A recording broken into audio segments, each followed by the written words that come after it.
ମୁଁ ଜାଣିଛି ତୁମେ ମାନେ ବହୁତ ଗାଧଉଥିବ। ମୁଁ ଜାଣିଛି ତୁମେ ମାନେ ବହୁତ ଗାଧଉଥିବ।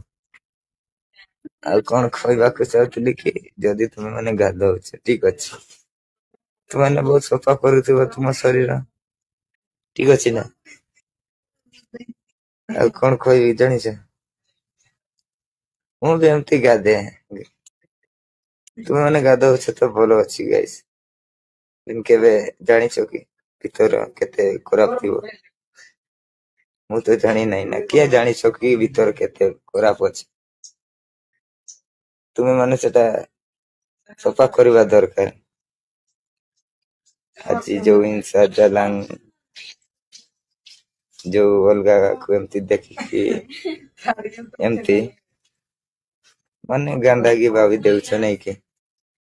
ଜଇନା ଗାଧିକି ହାଟକୁ ଯାଉଛ, କାହାକୁ ନଜରରେ ଦେଖିକି ଗଲେ ବହୁତ କିଛି ଖରାପ ଭାବି ଦଉଛ।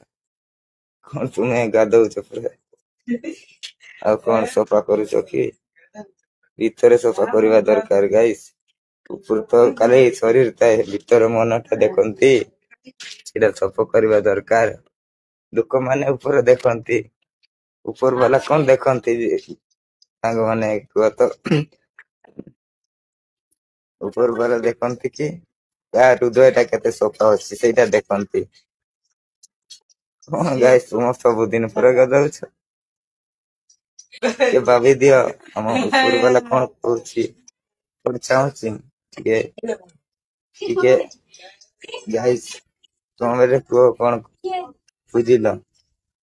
ଭଲ ଲାଗିଲା ତ ଉପର ବାଲାକୁ ଧନ୍ୟବାଦ ଦିଅ। ମୋ ପାପ ସ୍ୱୀକାର କର ଗାଇସ୍, ଏଇ ଚାହୁଁଛି ମୁଁ।